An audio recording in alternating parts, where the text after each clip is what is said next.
ஒரு வாலிபன் போய் ஒரு ஊழிய இடத்துல கேட்டான், பிரதர், நான் ஆண்டவரை ரொம்ப அன்பு செய்கிறேன் பிரதர், நான் ஆண்டவரை ரொம்ப நேசிக்கிறேன், அதனால் நான் ரொம்ப ஜெபம் பண்ணுறேன், ஆண்டவரை ரொம்ப தேடுறேன், ஆனால் என்னால் எனக்குள் எழும்பி வரக்கூடிய பாவ இச்சைகளை என்னால் ஜெயிக்க முடியல பிரதர், எனக்குள்ள வரக்கூடிய சில போராட்டத்தை என்னால் மேற்கொள்ள முடியல பிரதர், நான் பலகீனத்தில் நான் விழுந்துடுறேன், நான் என்ன செய்யறது?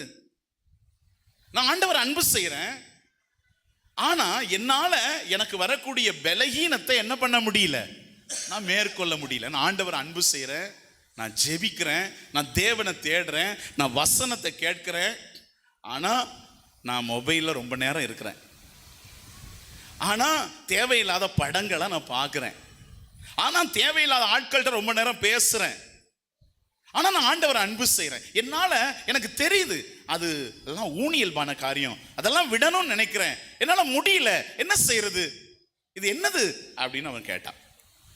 கேட்டப்ப அந்த ஊழியக்காரர் அவனுக்கு ஒரு பதில் சொன்னார்.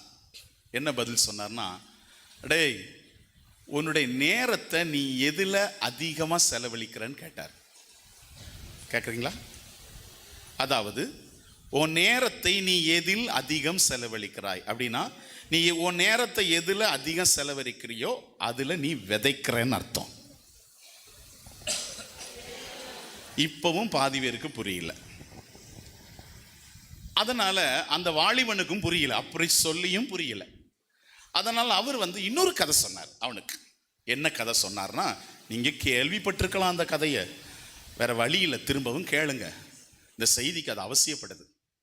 வெளிநாட்டிலலாம் இந்த நாய் இருக்கு பார்த்தீங்களா, இந்த நாய்களை வைத்து நாய்க்கு சண்டை மூட்டி விட்டு அந்த நாய்கள் மேலே பணம் கட்டி அதை விளையாட்டாக வச்சுருக்குறாங்க. நம்ம ஊரில் கோழின்னு சண்டை போட்டு பணம் கட்டுறாங்க பார்த்தீங்களா, அந்த மாதிரி. அப்போது இந்த இங்கிலாந்து தேசத்தில் நாய்களுக்கு ஒருத்தர் வித்த காட்டுறவன் நாய்களுக்கு நடுவில் சண்டை எடுக்கிறான். அப்போ அதில் சுற்றி இருக்கிற கூட்டத்தாரெல்லாம் ஒரு வெள்ளை நாய் ஒரு கருப்பு நாய் சண்டை போடுது.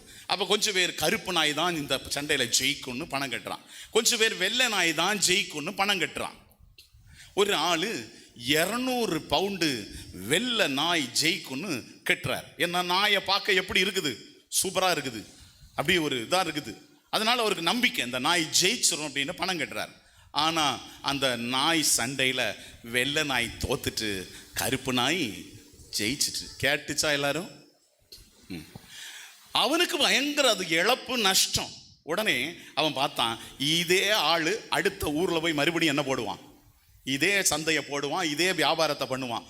அங்கே போய் நமக்கு யுக்தி தெரிஞ்சு போச்சு, அங்கே போய் இந்த வெள்ளை நாய் மேலே நமக்கு 200 பவுண்டு கட்டலான்னு சொல்லிட்டு இன்னொரு அடுத்த ஊரில் போய் அவன் வித்த போடும் பொழுது இவர் அங்கேயும் போய் முதல்ல எந்த நாயில் கட்டினாரு, கருப்பு நாயில். வெள்ளை நாயில கட்டினாரு, வெள்ளை நாயில கட்டினாரு. கருப்பு நாய் என்ன ஆகி போச்சு, ஜெயிச்சிட்டு. இப்போ இந்த ஊரில் போய் என்ன செய்யறாருன்னா, கருப்பு நாயில, ஏன்னா அங்கே அதானே ஜெயிச்சது, அதனால கருப்பு நாயிட்ட போய் 200 பவுண்டை கட்டுனா அந்த ஊரில் வெள்ளை நாய் ஜெயிச்சிட்டு. இவருக்கு அது பயங்கர அதிர்ச்சி. அதனால அவர் அவனை பார்த்து எல்லாம் முடிஞ்சு போனப்புறம் அந்த நாய் சண்டை நடத்துறவனை கூப்பிட்டு, என்னப்பா இது, அங்க வெள்ளை நாய் ஜெயிச்சுது, இங்க கருப்பு நாய் ஜெயிக்குது, கண்டுபிடிக்கவே முடியலையப்பா, என்ன காரணம் அப்படின்னு. அதுக்கு அவன் சொன்னான், எந்த நாய் ஜெயிக்கணுங்கிறது என் கையில தான் இருக்கு அப்படின்னு சொன்னான். அது என்ன உன் கையில் இருக்கு? இந்த நாள் போட்டியில எந்த நாய் ஜெயிக்கணும்னு நினைக்கிறனோ அந்த நாய்க்கு நான் 1 வாரம் ஆட்டுக்கால் சூப்பு கொடுப்பேன், சிக்கன் கொடுப்பேன், மட்டன் கொடுப்பேன், சாப்பாடு கொடுப்பேன். மற்ற நாயை ஓரளவுக்கு பட்டினி போட்டுருவேன். அதுலேயே அவனை அலாட் பண்ணிடுவேன். நான் எந்த நாய் ஜெயிக்கணும்னு நினைக்கிறேனோ அதுக்கு அதிக சாப்பாடு போடுவேன், எந்த நாய் தோக்கணும்னு நினைக்கிறேனோ அதுக்கு அதிகமாக நான் சாப்பாடு போட மாட்டேன். ஓ, அப்படி கதை இருக்கா? ஆமாம், எந்த நாய் ஜெயிக்கணுங்கிறது என் கையில் தான் இருக்கு. இந்த கதையை அந்த வாலிபன்ட்ட சொல்லிட்டு அந்த ஊழியர் சொன்னார், இதுபோல உங்க ஒவ்வொருத்தருக்குள்ளையும் ஒரு 2 மனிதன் இருக்கிறான். ஒருவன் ஆவிக்குரிய மனிதன், மற்றொருவன் ஊனியல்புக்குரிய மனிதன்.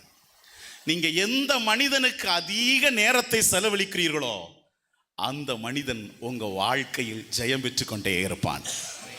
நான் பேசுறது எத்தனை பேருக்கு புரிகிறது?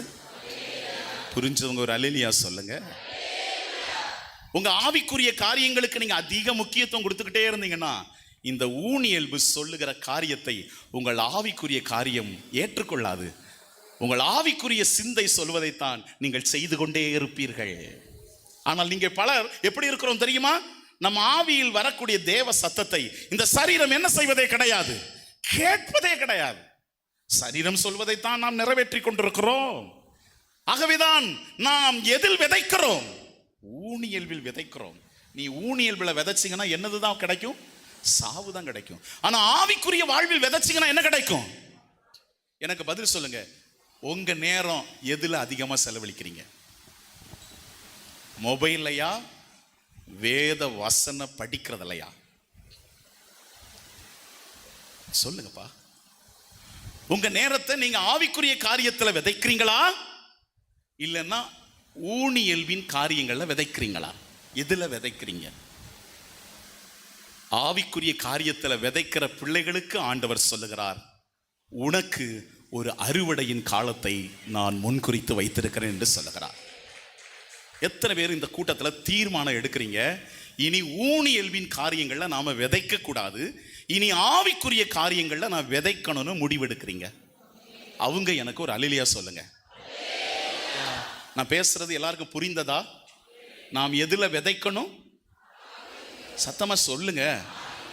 வேதம் வாசிக்கிறது ஒரு ஆவிக்குரிய காரியம், ஜெபம் பண்றது ஒரு ஆவிக்குரிய காரியம், தேவனுக்கு அடுத்த காரியங்களை யோசிப்பது ஒரு ஆவிக்குரிய காரியம், ஊழியம் செய்யறது ஒரு ஆவிக்குரிய காரியம், ஏழைகளுக்கு உதவுறது ஒரு ஆவிக்குரிய காரியம். இப்படி ஆவிக்குரிய காரியங்களுக்கு நீ அதிக நேரம் கொடுத்து அதிக டைம் ஸ்பெண்ட் பண்ணி நீ வாழ்ந்துகிட்டு இருக்கிற ஒரு தேவ பிள்ளை வேதனையோடு இருக்கிறியா? உனக்கு தான் ஆண்டவர் இந்த வாக்குத்தத்தம் சொல்லுகிறார். உனக்கு ஒரு அறுவடையின் காலத்தை நான் முன்குறித்து வைத்திருக்கிறேன். உன்னை மறுபடியும் நான் நன்னிலைக்கு கொண்டு வருவேன். அப்பொழுது அந்த அறுவடையின் காலத்தை நீ காண்பாய். ஆவிக்குரிய வாழ்வில் நீ விதைப்பாய் என்றால் அது வீணாக போகவே போகாது. ஆண்டவர் 2 மடங்கா உனக்கு அதை திரும்ப தருவார். விசுவாசிக்கிறீங்களா? பிரதர் அவன் மாந்திரிகன் செய்து, பிரதர் அவன் அதை செய்து இதை செய்து தொழிலை கொண்டுட்டு வாரான், ஆனா நான் ஆண்டவரை மட்டும் நம்பி நஷ்டத்தை மட்டும் நான் கொண்டுட்டு வரேன்னு சொல்றீங்களா? நீ விதைக்கிறது ஆவிக்குரிய வாழ்வுல விதைச்சுக்கிட்டு இருக்கிற. அதற்கு தேவன் உனக்கு ஒரு அறுவடை தருவார். அவனுக்கு மாந்திரிகவாதி ஏதோ ஒன்று கொடுத்துட்டு இருக்கிறான், சத்ரு ஏதோ ஒன்று கொடுத்துட்டு இருக்குது, அது சாவதான் கொண்டுட்டு வரும். ஆனா தேவன் உனக்கு ஒரு அறுவடை தருவார். ஏன்னா நீ எதுல விதைச்சுக்கிட்டு இருக்கிற?